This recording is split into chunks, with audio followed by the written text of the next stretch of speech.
Good afternoon and welcome to the Maureen Pound Show, where I get extraordinary insights from cool business people.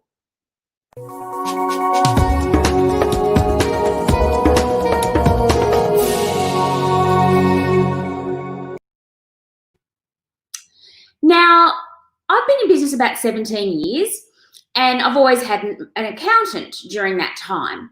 And my accountant he's a lovely bloke, really good attention to detail, did the books, he was fine. But there came a stage in my business where I wanted more than that. I wanted more of an advisor, someone to give me business insights and advice and, help me during COVID, what support I can get from the government and all those sorts of things. So I looked around, I looked far and wide in my networks to find someone who everyone spoke really highly about. It took me a couple of years, but I'd finally converted to Paul Dobson. He's an absolute legend, an amazing accountant, but more than that, he helps you grow your business. He's that rock beside you through your business journey. So welcome, Paul. Now, awesome. Sorry, off mute. So welcome to the show. I always like to ask people straight up to share something a little bit different or quirky, just so we can get to know you. Oh, good afternoon, Maureen. Yeah, great to join you. Thank you. What's a bit quirky about me? I once had an article about me written that I was a future Wimbledon champion when I was a junior as a tennis player. So that's my only claim to fame in relation to sport. I have a feeling mum or dad might have actually written it and sent it into the newspaper. But that's probably one of the most quirky things. It's a claim to fame that I hang on to dearly because I love my tennis and I love my sport. Excellent. Did they frame it and put it in the pool room? The article? Mum has it somewhere. It was only about 2 or 3 paragraphs, and I used to be able to play, but these days the mind's willing, but the body not so much. Yeah, I can relate. Although we did do the Thailand bike ride together, so we survived that. Absolutely, still one of the most enjoyable experiences that I've ever had. Yeah, you and I holding up the rear at the end of all the riders. We'll never ever forget that. So, making sure that van didn't have to pick us up. Correct. Excellent. So let's jump in. So we're going to be talking today about all things accounting, but Paul's not your average accountant. We're going to be looking today at choosing a good accountant and what you need to look out for when you're doing this to make sure that you're finding someone who can actually help you, support you in your business and grow your business ongoing. So we're going to be covering off 6 key elements today. So Paul, jumping straight in, you've mentioned to me before that it's really important that your accountant understands business. Now, this would seem elementary, wouldn't it? So tell me about this. Yeah, I think it does, but often one of the key things business owners really struggle with is having an accountant that engages with them, that they communicate really well with. And yeah, we're going to talk about some things today that do seem very fundamental, but it's a message that we really want our clients to understand, that we know what we're doing, and we want to know that them to know that we understand their business.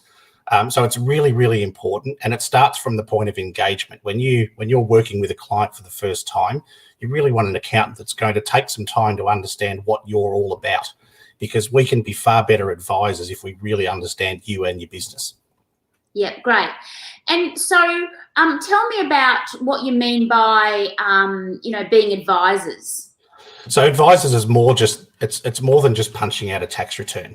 You really need someone that can cover a lot of bases, that can be a really trusted advisor for all sorts of things. So it may well be that some assistance is required around planning, marketing, strategies, all sorts of things that help a business owner grow. Business owners have lots of questions, and your accountant's got to be able to cover a lot of bases. It's more than just basically doing a set of compliance accounts. Yeah. Okay, great. And so in terms of where, the starting point, look, how do you know if an accountant's going to understand the ins and outs of your business? Good point. So most accountants cover a lot of bases. We all have different levels of clients in our practices. And I think the key thing is to really ask your accountant very simple questions about your business. So at Cully Partners, we actually have a book that we actually provide to our clients, And it talks about all the questions that you should be asking your accountant to make sure that you're maximizing the value that you're getting out of that relationship with them. And it's something unique to our business that not a lot of accountants offer. Yep, that's great. So the book's available to anyone viewing today. So we'll put that link up there a little bit later. So this concept of understanding your business. So Paul, I know you work everything, from businesses in the racing industry. You work with our business. We've got a VA support business. You've got, all sorts of businesses. How can the accountants know the ins and outs of all those different types of businesses? I think there's a fundamental thing. We certainly operate in various niches, that's for sure. But the fundamentals about running businesses are very standard across the board. So there's certain building blocks that need to be put in place. So key starting points are understanding people's structures, making sure they've got the right structure, making sure that the business allows them to operate, and as that business grows, allows that business to minimize tax, stream income out, provide asset protection, but allow that business to really evolve and flourish. The other thing around it is to make sure that the business owner's wealth creation strategies and plans outside of their business that they've put in place flow with that business structure. So the key thing is really understanding what that business is doing, what its capacity to grow is. Are there structures in place that are going to allow it to grow? If it grows, will those structures provide all the right mechanisms to allow minimising tax legitimately, streaming of income to spouses and family members where possible, bring equity partners in if the opportunity presents itself, and a whole range of other things. And quite often we'll have new clients come in, and I've had a couple of examples this week where people have come into us and they can't even explain their structure. They've had their accountant for 9 or 10 years, and I asked them, well, how was their business set up? How is it operating? And they actually can't explain that to me. So it's a really simple thing to sit down with those clients and actually flush out with them, what is their business doing? What does it look like? How does the structure operate? And how can they best maximize that? Because every business owner is working damn hard. And particularly in this environment, every business owner is working hard to survive. You want to make sure that wherever your business is at, that you're squeezing the lemon as best as you possibly can. You're getting the best advice. You're minimizing your tax as much as you possibly can. And you're then using your funds and cash flows that you're generating to put that back into the business and grow your business. Yeah, great. And so you've mentioned that the structure needs to support where you're heading with the business. Can you give me a bit of a scary story, because you've told me a few over the years, Paul, of what could happen if you don't do that? Where businesses have not kept an eye on that, not got the right advice from you. What could possibly happen? Yeah, so look, I'll give a great example. So one of the leads that we had off our website a few weeks ago, a business owner they've had their accountant for 17 years. Their business operates in the western suburbs of Melbourne, and they've grown a business from $200,000 turnover to turning over $16 million. It's an awesome business. And sort of forget the numbers. It doesn't matter whether you're turning over 20,000 and you grow up to 200 or you're 200 to 16 million. The philosophy is always the same. That business is structured very poorly. There's no ability. There's 7 family members involved in that business, and the business is making significant profits. And there's no ability within that structure to be able to stream those profits out to those 7 family members. The business was set up 14 years ago, and over that journey, their accountant has actually not spoken to them about the structure and the fact that it won't allow things to occur within that, and they've just let it flounder along. So that business owner is now in a position where he's probably going to have to spend somewhere between $20,000 and $40,000 and incur significant possible capital gains tax issues to restructure that business. And we've sort of flushed that out in a discovery session with them initially. One of the things that we do different to a lot of firms is we'll sit down and we'll provide our clients with a checklist. And that checklist covers around 62 questions. And the reason for doing that is we want to invest in understanding what makes the business tick, to make sure that the business could evolve and not have these situations occur where this business owner now has a major problem about how do they minimise their tax, which is just one part of it, but it's a huge part of it when you've got a successful business. Multiple other examples of small business owners operating as sole traders when they really should have some sort of corporate protection because they're in an industry where there's risk attached and they may be sued, but no one's really ever spoken to them about it, or they're operating through a trust structure, which may not give them an opportunity to bring an equity partner in. So lots of little examples. And what I would implore people listening today is, if you're not sure about your structure, are you not sure about how it's working? Are you getting the maximum value out of it? Pick up the phone and ring your accountant and ask them, and just have a chat with them and say, am I doing the best with with the structure that I'm working with? Yeah, beautiful. And so we've talked about, them understanding the business and the implications of them not understanding the vision, but the business. But connected to that is understanding the vision. So when that example you gave of that family business where they've started really low and now they're at 16 million, they obviously had a vision to make it happen. Some sort of vision in there somewhere. So tell me about why it's important for your accountant to understand your vision, or even for you to understand your vision and relay it to your accountant. It's critical, because it means that we can be thinking ahead for them. So one of the things that I do when I'm working with our clients is I want to know where they're at, where they want to get to, and how they want to get to that. And then part of my role as their advisor and their trusted advisor is not just talk to them about tax along the way. It's helping them actually map out a plan to grow. How are they going to improve that bottom line? How are they going to improve the level of clients that they've got? How are they going to improve their conversions to their clients? And if I can understand what makes them tick, I can give them some insights and ideas into that. Because obviously we have a big advantage. We see lots of different business owners in lots of different industries. So we can pull that knowledge that we've got and the experience that we've got, and we can give them an insight into how they can make changes. I'll give a really simple example. Several months ago, I was asked to assist a hairdressing salon. The lady had been in the hairdressing salon for a long period of time, and she wanted to sell that business. And her accountant said, I can't help you with selling. I don't do that sort of thing. So she was referred to me.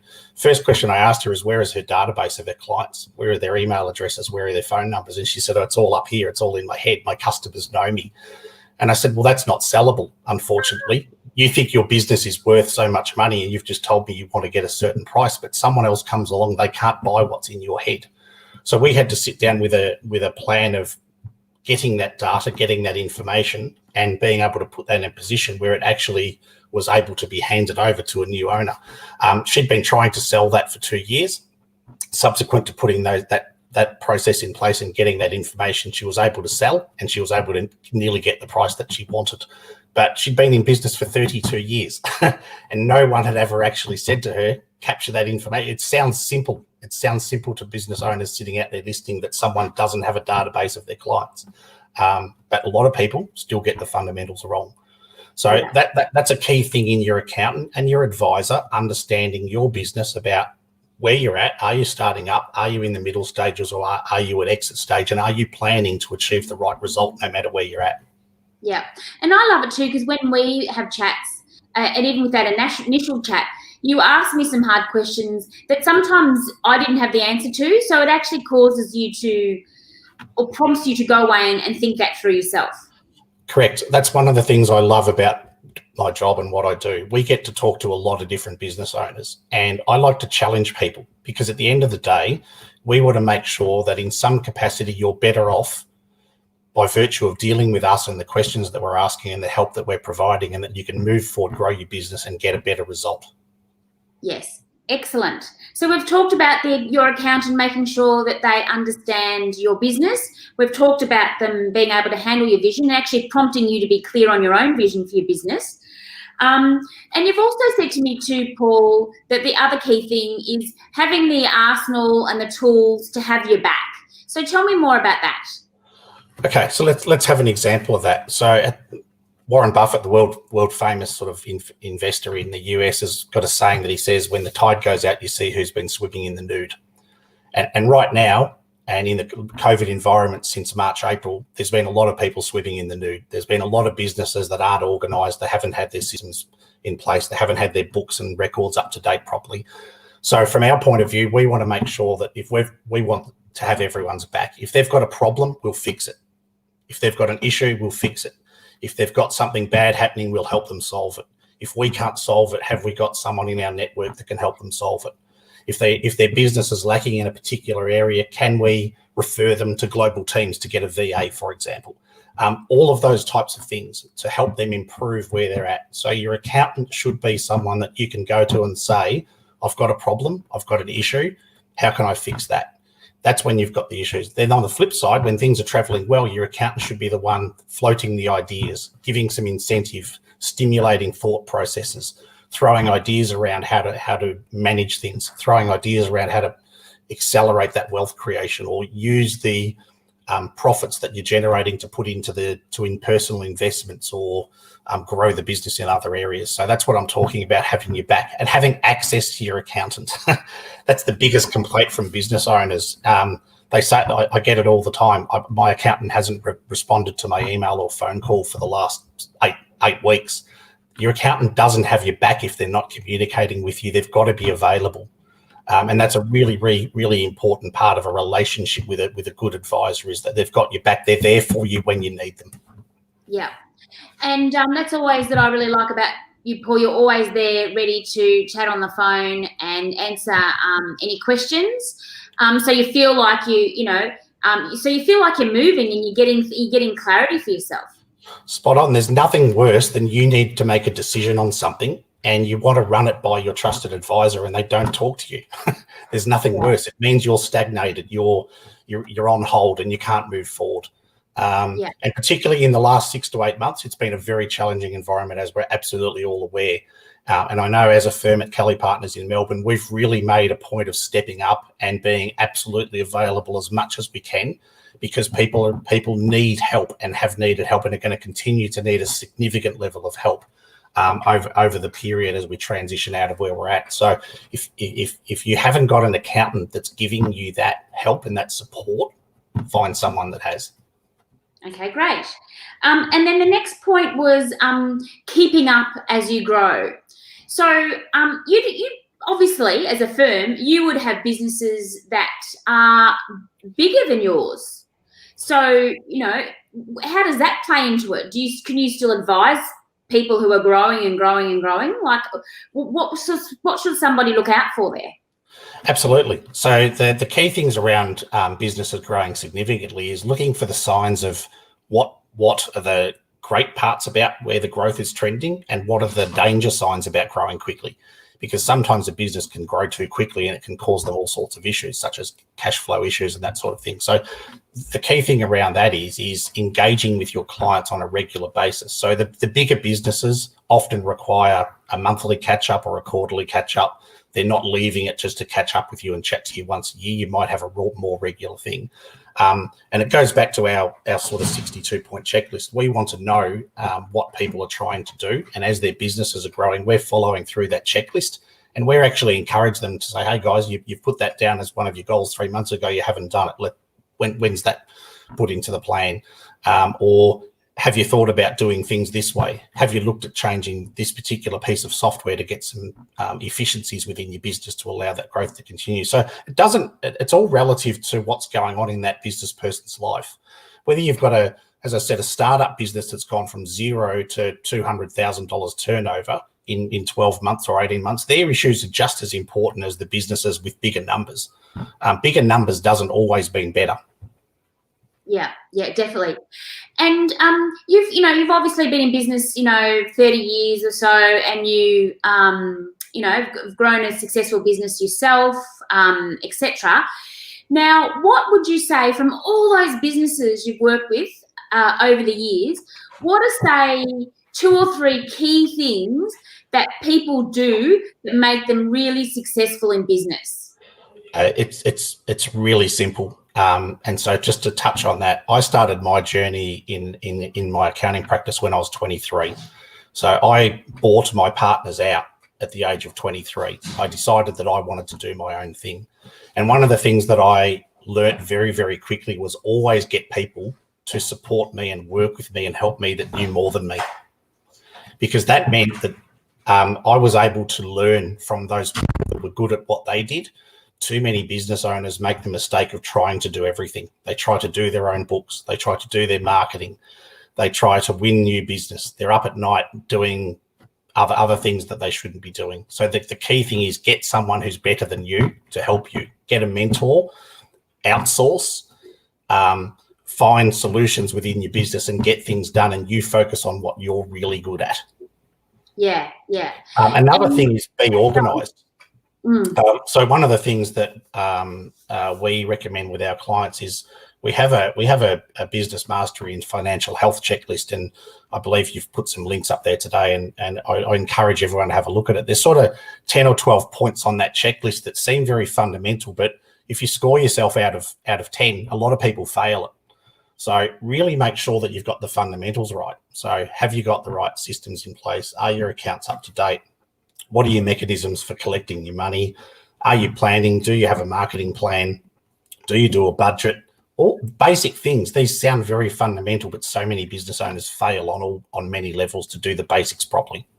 Yeah. So what I'm hearing here, the two key points there, get people who have different expertise to you to support you in your business. And people who know more than you. So it's like getting your A-team around you. And then the other thing is getting, ticking off all those fundamentals in business so that you're not building a house of cards. Absolutely. I would hope that through the environment we've been in, people have gotten way better at ticking those basics off because they've been forced to. So if there is one positive to come out of the COVID environment, in line with your question, is that hopefully all business owners will be more organised, more structured, and be better at doing the basic things, because there are plenty that weren't pre-COVID and they've been found out. And hopefully they've made those changes. The key thing, you mentioned the word there, A-team. You need a good A-team, no matter what size your business is, whether you're a startup, whether you're a mature business, whatever it is, you need a good A-team. So look at the people within your circle. Have you got a great accountant? Have you got a great lawyer? Have you got a great mentor? And then break that down from there. If you need things done within your business that you're trying to cover too many bases, i.e. like what you guys offer for many business owners in terms of the VA support, go and get someone to help you do those things that you're not delivering, that when really you're self-critiquing yourself and you're saying, I'm not doing those things, solve that problem, go and get someone to do it for you. It's not a cost, it's an investment in making your business better. Yeah. And I think it's being realistic with yourself. So I'm a creative, I'm a people's person, I'm a teacher, I'm a coach. I'm not all the other things.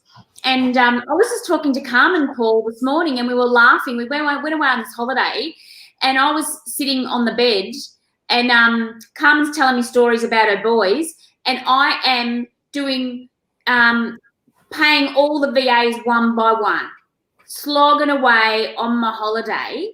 I got one VA who was an expert in accounting aspects, and she worked out that I could do one batch. Yep. This is an example of just how get people to do stuff that you're just not good at. Yeah. I think too, the other thing is, as a business owner, we're always learning. Never, the other mistake is that people say they know everything. I don't know everything. I'm sure you don't know everything. There's always something that we can be better at. So if you can be challenging yourself, if you can be analysing self, if you're a sole trader, you need someone to bounce things off because you haven't got anyone else to talk to. And that's where your accountant can become fairly critical. If you're in a family business with 2 or 3 people, your accountant as a trusted advisor can be critical to the relationship that you have and how you operate. So you've really got to be in a position where you've got those people around you that can challenge you to be better. Yeah, awesome.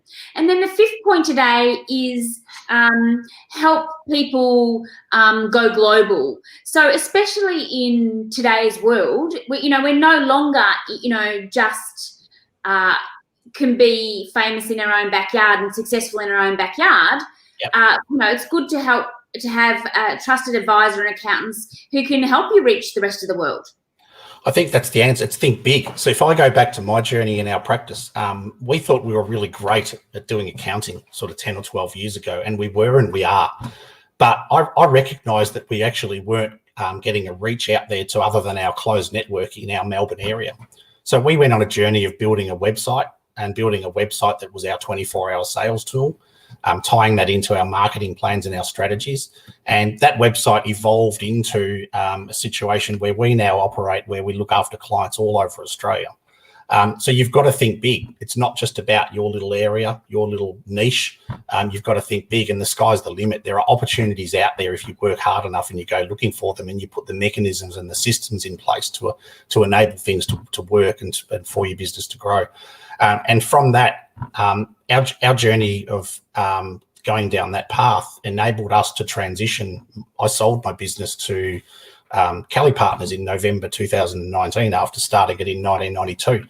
And one of the reasons that we were attractive to Kelly Partners and why I was attracted to them is we have a global approach. We have a big picture approach to the way we look after our clients, and we want our clients to be better off, no matter how big or small they are. But we're always thinking big.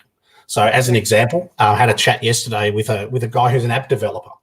And he's told me he's created this brilliant concept and it's starting to get traction.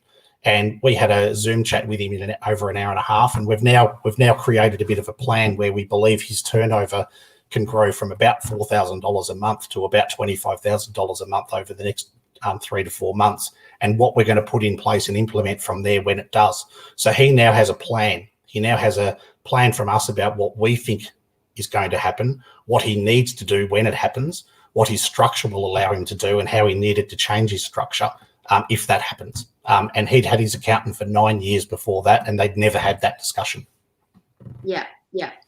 So it sounds like, some small discussions can have some big impacts. I think that's a really key thing. Don't look at your accountant as someone who's costing you money. Yes, there's a cost to it, and you want to balance that cost out with the service that you're getting. But you've got to see your accountant as a trusted advisor who you're investing in, and hopefully they're going to generate a return for you multiple times over what their cost is. And that's a really key part. If you're working with your accountant, just to be able to pick the phone up and ask a question, get an answer, shoot an email, get an answer, and feel comfortable about that advice, it's such an important thing. And it's having been in the industry, I've been in practice since 1992. I hear it and see it all the time. And the biggest frustration I have is when new clients come into us and say that they really lacked a level of communication with their advisor and they didn't understand where they were at and they weren't getting help. That frustrates me because business owners live and breathe their business 24 hours a day. We put blood, sweat and tears into our business. And you need someone that's going to support you no matter how big you are or what the size of your business is. And you want someone who cares about you at the end of the day. Yeah, exactly. And then the last point today is around being light-footed to keep people ahead of the curveball. Like there's all sorts of stuff changing in terms of law and support from the government and marketing tools and all those sorts of things. So tell me about what's really important there. Yeah, so you need someone who is active and proactive about when things are changing, getting that information out to you. You need the ability for your trusted advisor to be able to get that information to you on a quick and timely basis to enable you to make decisions. So great examples in the environment we've been in. People that have been eligible for, say, the government grants, the $10,000 grants that the state government have put out. If you didn't have information available at certain points in time, you weren't able to get that grant. And I just took a call this morning from a business owner. So she was a startup business in the last 12 months, turned over about $8,000, had about $40,000 in expenses, and she missed out on the first round of grants because her advisor didn't communicate with her that certain things had to be done by certain times. And she just assumed, she acknowledged part of it was her fault. She wasn't on the front foot, but her advisor was not helping her give her that information. We've taken that over, and she also nearly missed out on the second round, but she rang me this morning in tears to say that through the things that we'd implemented and the information we'd given her, she'd been approved last night. She got an email last night for a $10,000 grant. So we've made a difference and we've helped that person. So it's making sure that your trusted advisor is right up to date with what's going on. So through this COVID environment, Kelly Partners, you would have seen from us, there's been a lot of information coming out on a regular basis. And we want to make sure that people are not missing out on anything that they absolutely should be getting, because it makes a massive difference to where they're at in their business life. Yeah, exactly. And for us as well, Paul's been amazing, getting us support. And Paul even had to correct some guys at the tax office, didn't you, Paul? Absolutely, we had to dig in. Spot on. We had to actually teach them some of the rules where they kept telling you that you weren't entitled to certain things. So for me, that's a win all around, because you were absolutely entitled to what we got. But the fact that we had to really have your back and really hang in there for a period of time, explain what the situation was, explain why they said no, and then explain to you what we were doing in the background to help you get a result. And that's a great example. We really had to dig in. It would have been easy for someone to say, no, this is too hard. We accept what the ATO is saying, but we train ourselves. We invest a hell of a lot in being up to date with what's going on, and that means that we can, when those situations arise, we can get a result for our clients. Yeah, and I can't stress how amazing Paul is in being available and having your back and going to bat for you. Like, seriously, it wasn't a simple one. And he went in there and did the job, and he hassled them, and he's direct, to the point, gets the job done, but is also a really kind, nice bloke. So it's a really good combo. So Paul, if people would like to get in touch with you or get a hand on the book, what do they do? Yeah, so the link that we've provided for you guys today, you can download a free ebook, there's some excerpts of the full book. If anyone wants the full copy book, more than happy for them to contact me, paul.dobson@kellypartners.com.au. We'll organise to send that book to them.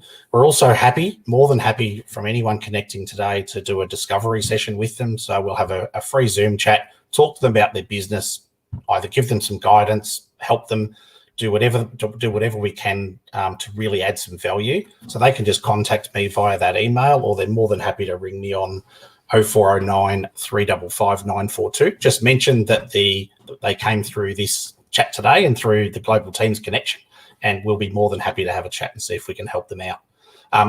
We love dealing with business owners. I'm super passionate dealing with business owners. Our team loves helping business owners, and I can't do what I do without a great team behind us. So from the point of view of our team in Melbourne, they've worked really hard over the last 6 months. We've got a great team, and we're really keen to help business owners be better off. Yeah, excellent. So what's that number again, Paul, if people want to give you a buzz? Yep, so the office number, I'll give that as well. The office number is 9629 6744, or mobile number 0409 355 942. Excellent. And there's also the link there, which we'll put in the comment section if you're watching this on Facebook or on LinkedIn. Highly recommend, when I did my discovery session with Paul, Carmen and I, it was really good because he's just really down to earth. Some accountants make you feel like a bit of a dick because you don't know enough. But no matter, and our books were a bit of a mess, and, we just joined business together. But he was really supportive and accepting of where we're at, and helped us get really clear on our vision, and also gives you, the lowdown on, on what needs to be fixed or what to expect. And it's, even if you don't decide to go ahead with him, I think it's a really good thing that you can do for yourself and your business. So, Paul, I'd like to thank you for joining us today. Yes, I've read the book. I think it's awesome. Lots of great tips in there. So we've got the link there if you'd like to grab that. So thanks very much, Paul. Any parting words for people?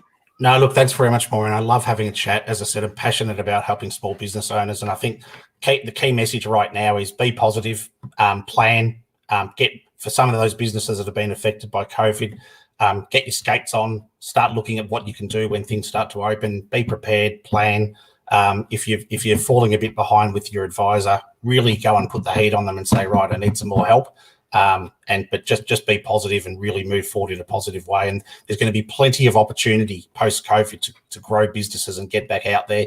And those business owners that are organised, passionate, have the right team around them, they're really going to nail it. Excellent. Thanks, Paul. Thank you. So there you have it. I'm Paul Dobson from Kelly Partners, sharing the ins and outs of getting a good accountant and advisor in your business. Thanks for joining us today, and we'll see you next time.